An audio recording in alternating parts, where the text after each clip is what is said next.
किसानों से सीएम योगी आदित्यनाथ का संबोधन भी सामने आया। पिछली सरकारों ने किसानों के साथ अन्याय किया, ये कहा सीएम योगी आदित्यनाथ ने। कहा पिछली सरकारों ने विकास पर ध्यान ही नहीं दिया। पिछली सरकारों में किसानों की जमीन पर कब्जे हुआ करते थे। पहले किसान खुदकुशी करने को मजबूर हो जाया करते थे। योग्यता के आधार पर युवाओं को भी नौकरियां दी गई। 4 लाख नौजवानों को सरकारी नौकरियां मिली। पहले की सरकारें जात पात में भेद करते हुए नौकरियां दिया करती थी, अब कोई भेदभाव नहीं होता। अटल जी के सपनों को पीएम मोदी लगातार पूरा कर रहे हैं। आज अटल जी के जयंती समारोह में मुख्यमंत्री योगी आदित्यनाथ ने संबोधन में ये सब बातें कही। को छिन्न भिन्न करना ही जिन्होंने अपने राजनीतिक जीवन का उद्देश्य बना दिया हो, उनसे आप कैसे उम्मीद करते हैं कि वे गांवों के विकास के बारे में सोचें? उनसे कैसे उम्मीद करते हैं कि वे किसानों के बारे में सोचें?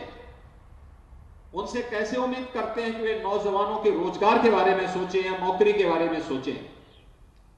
पहले प्रदेश में नौकरी निकलती थी और कुछ परिवारों के लोग चौथ वसूली में निकल पड़ते थे। नौजवान को नौकरी उसकी योग्यता और क्षमता के आधार पर नहीं, बल्कि बोली बोल करके जितना कोई पैसा दे सकता था उसको नौकरी मिलती थी और योग्य अभ्यर्थी वंचित रह जाता था नौकरी से।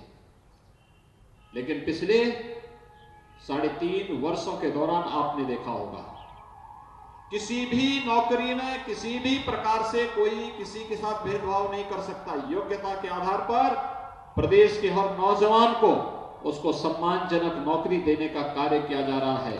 और जब प्रदेश में हमारी सरकार के 4 साल के कार्यकाल संपन्न होंगे तो भाइयों बहनों, मैं कह सकता हूं तब तक हम लोग प्रदेश के अंदर 4 लाख नौजवानों को सरकारी नौकरी दे चुके होंगे। ये 4 लाख नौजवानों को पहले भी नौकरी दी जा सकती थी, लेकिन पिछली सरकारें केवल गुमराह कर रही थी, भेदभाव कर रही थी। नौकरी के नाम पर वसूली के गड्ढे इन्होंने बना दिए थे। कोई भी नौकरी निकलती थी, परिवार के सभी सदस्य अलग अलग दिशाओं में झोला लेकर के वसूली में निकल पड़ते थे। आज तो कोई वसूली नहीं कर सकता, क्योंकि इसे मालूम है कि अगर नौकरी के नाम पर कोई वसूली करेगा तो फिर उसको जिंदगी भर जेल के अंदर सड़ना पड़ेगा। क्योंकि नौजवानों के जीवन के साथ खिलवाड़ करना सरकार को किसी भी प्रकार से स्वीकार्य नहीं। 2004 से 2014 के बीच देश के अंदर भी और प्रदेश के अंदर भी सर्वाधिक किसानों ने आत्महत्याएं की। एक किसान आत्महत्या क्यों कर रहा था?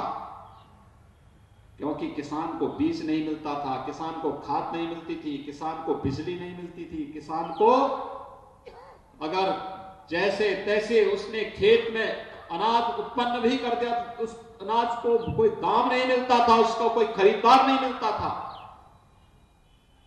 और अगर किसान ने गन्ना उत्पादन करके चीनी मिलों तक पहुंचा दिया तो कई 5-5, 6-6 वर्षों तक गन्ना मूल्य का भुगतान नहीं हो पाता था।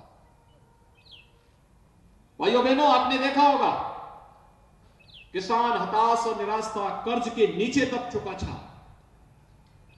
उसके सामने प्लान करने, आत्महत्या करने के सिवाय कोई दूसरा चारा नहीं बचा था।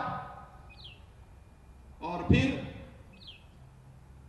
निजी कॉलोनाइजर को किसानों की जमीनों पर, गरीबों की जमीनों पर कब्जा करने के लिए माफियाओं के द्वारा कैसे प्रेरित किया जाता था, याद आप देख रहे होंगे। जब सरकार का बुलडोजर इन माफियाओं की छाती पर चल रहा है और किसानों की जमीनों को मुक्त कराया जा रहा है, तब आपको दिखाई देता होगा कि कितना बड़ा अन्याय पिछली सरकारें करती थी।